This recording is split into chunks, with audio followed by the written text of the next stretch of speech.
guys, it's Olivia and welcome back to Live in Literature. Thank you so much for all the love and support I received in my last video, and if you have not seen it yet, feel free to head on over to my channel to check it out.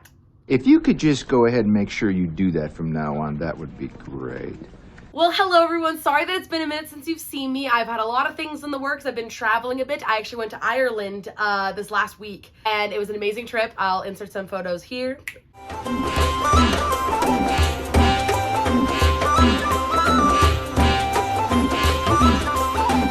Yes, Ireland was fantastic. It was an amazing country. If you want to hear more about that trip, I'd be happy to do a little storytime vlog, kind of whatever thing about Ireland. But enough about that. We're here for books today. Gaston, may I have my book, please? And I also have a fun little surprise for you guys, and something you guys might not know, or maybe you do. But today, this video is my 50th video on Live in Literature. Which I am so thrilled about. I'm actually so excited. I absolutely love this channel. It is my literal pride and joy. I love all of you guys who are here and who have subscribed to my channel. It means that you guys mean the absolute world to me. Oh, God love you. And because of that, and because today is my 50th video, we are doing a surprise giveaway. Oh my gosh. And so we're doing a giveaway to celebrate 50 videos on Live in Literature. Now, as much as I would love to give 50 of my subscribers a book that's not in the budget for me right now. I need gold, Crumb. But one lucky winner will win a free copy of a book that I will ship and personally send to you and write you a little personal handwritten note from me. What I've normally done with giveaways in the past, if you've been here before, if you haven't, you're new here, welcome. This is kind of how we do a giveaway. I leave a link down in the description, a Google link that's open that you enter your name, your email, and what book you would like, or if you want me to pick that book for you if you have a specific thing. It's totally anonymous, no one knows, and I'll announce your name in the next video on the week after of who won, but I'll usually privately email you, let you know that you've won beforehand, before I even announce it in the video.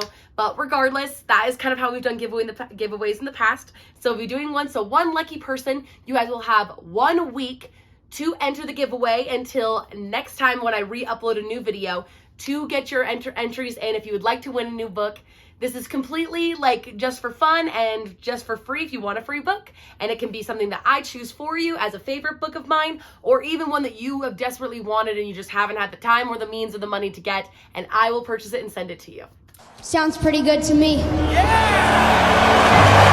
So without further ado, let's talk about today's video. So as you see from the title, today we're doing my top 5 desert island reads. Welcome to my island. Welcome to my island. I was really nervous to want to film this one because the thing is that my favorite books switch all the time.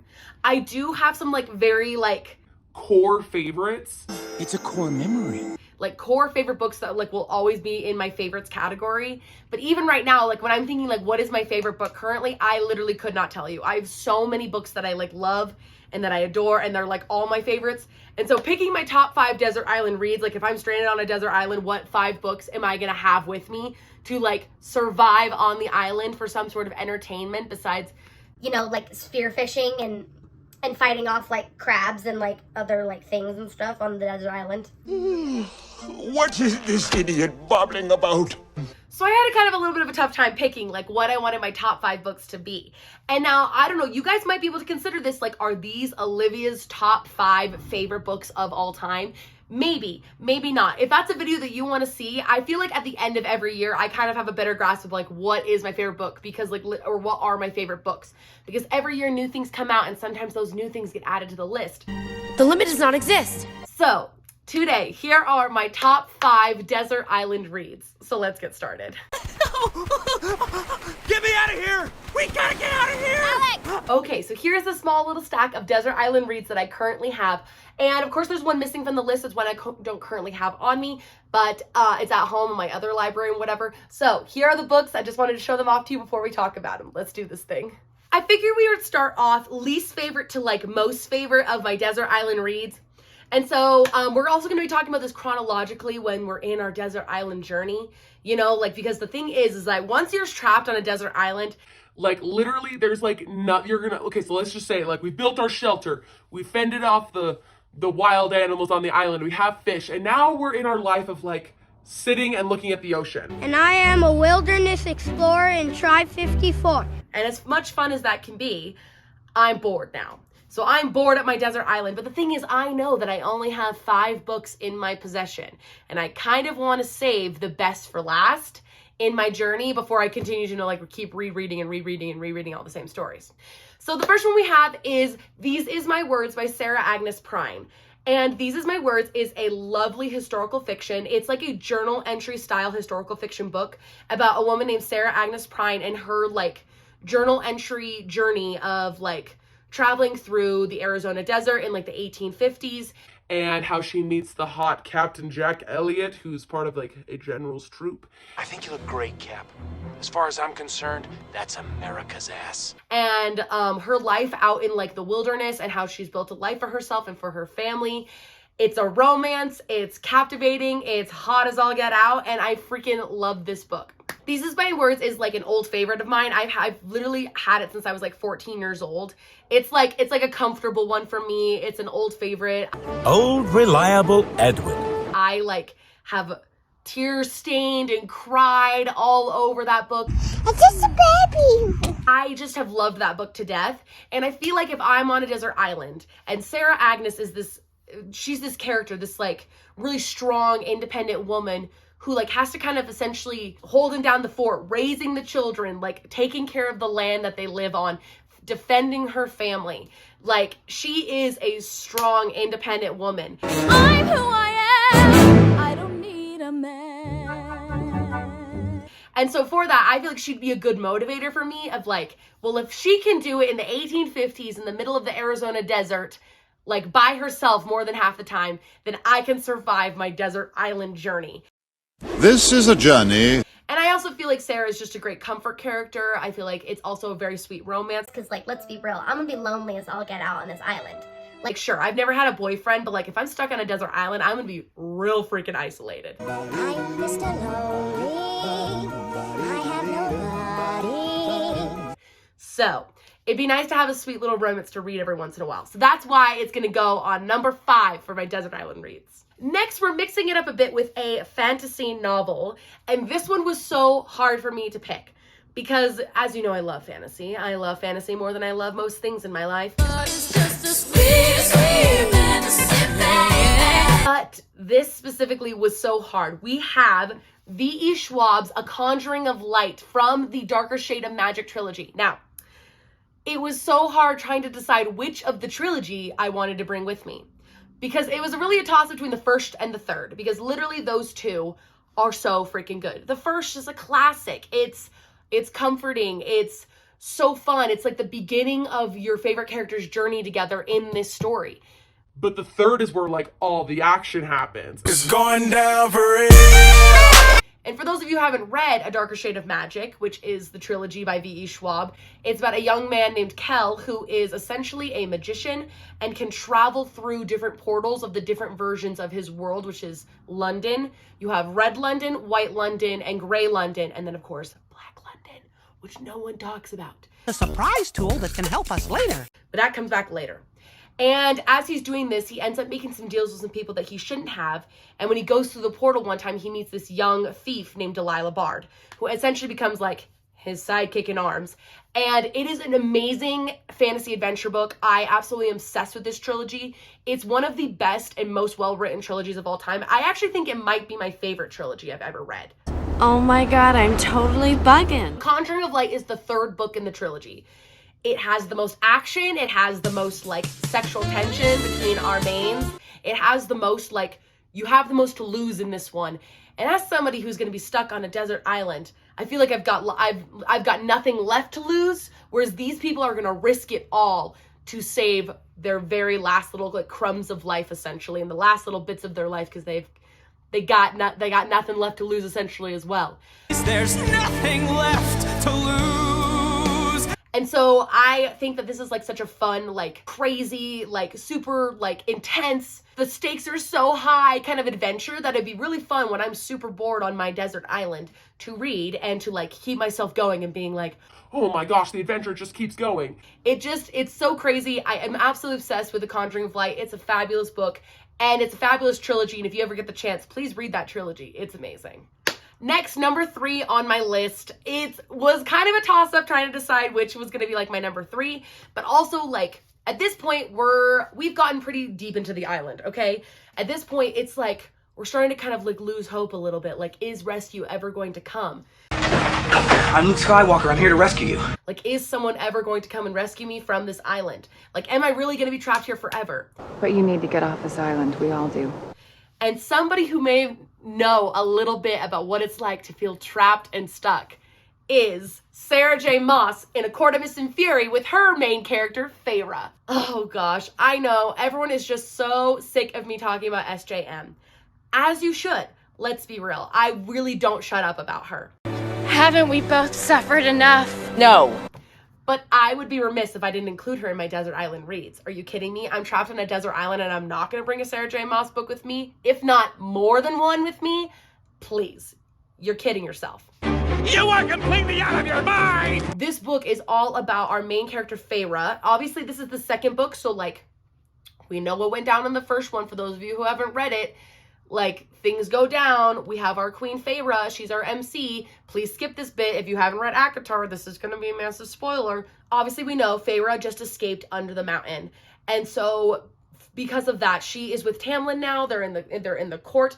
But the thing is like, things are not as good as she would have hoped after surviving under the mountain. She has experienced some serious trauma. Tamlin has experienced some serious trauma.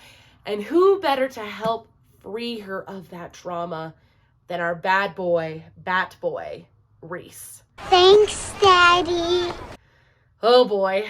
Mamma mia, that's a spicy meatball. A Court of Mist and Fury, I've talked enough. All right, my spoiler-free babies, you guys can come back now. This is just a generalization of the book. It is one of the most heart-throbbing, mind-boggling, and like trauma-bending romances I've ever read.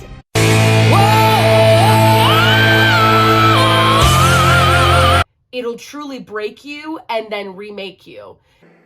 Bars. This book has shaped me. It's shaped a generation of women. This book is unmatched in how incredibly vulnerable and how incredibly like well-crafted this friendship, romance, enemies to lovers, all of it is. Look at the material. It's one of the most well-written books I've ever read in my entire life. And to be perfectly honest, it's one of the most well-written books ever to exist on the planet freaking Earth. Sorry to everyone else, it really is that good. And I'm not saying that lightly. I'm saying that with facts to back it up. And what better way to spend my desert island time where I am feeling so trapped and so vulnerable than to read about another woman's struggles of her vulnerability and her trappedness and how she's able to pull herself out of the darkness that she feels. Like, this book has everything that you want on it. It's found family, it's friendship, it's love. It's so hot. It's crazy. Like, it's so crazy how hot this book is. This book will make your jaw drop and it'll make your eyebrows sweat. Oh, he has such a way with words. And it's one of the best books that I've ever read. So of course it's going to be number 3 on my Desert Island reads. Next, I wanted to start off my number 2 with a bang. And it's kind of interesting because I'm seeing a pattern here with the books that I've chosen thus far. I've chosen a historical fiction, I chose a dark fantasy, I chose a romance fantasy, and I've chosen now, again, another historical fiction, and that is Where the Lost Wander by Amy Harmon. As you guys know on this channel, I've talked about Amy Harmon a ton. I talk about her almost as much as I talk about SJM. That's not possible. This might be honestly my favorite book I've ever read. Like, this might be it. Like, I don't even know what to say about this book that hasn't already been said. It literally, like, I've gushed and gushed and gushed. This is a gorgeous historical romance about a young girl named Naomi and her family who are traveling across the Oregon Trail in the 1850s and basically to find a better life out west. And she meets a young man named John Lowry while she's trekking out west.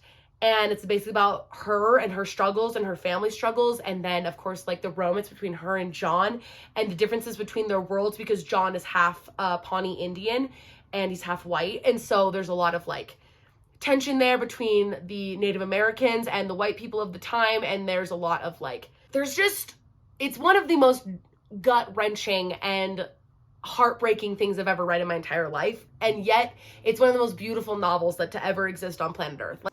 That is excellent. Hold up. The flavor, you know what I mean? And at this point in my desert island journey, I'm probably about like at my breaking point where I'm about to go crazy. And I feel like that John and Naomi have become so much like family to me, and their way of like helping each other and the way that they like lift each other up is gonna lift me up out of the desert island darkness that I feel when I'm slowly losing my mind on this island. I lost my mind. I've lost my mind. This is one of my most favorite historical fiction books ever, if not my most favorite book ever. It is an incredible read. If you are looking for something new and something sweet and something tender and something thought-provoking, this is the book for you.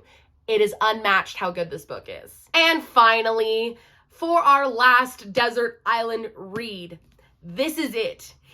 I'm like at my breaking point. I'm at my breaking point editing this video, so I feel you, sis. I'm on the island. I'm almost lost my mind. I am losing my mind. I've gone through all my books at least once. Is help coming? And of course, we have to end it off with the book that changed it all for me. That literally is probably my favorite book of all time, besides Where the Lost Wanderer, because like that one also wow.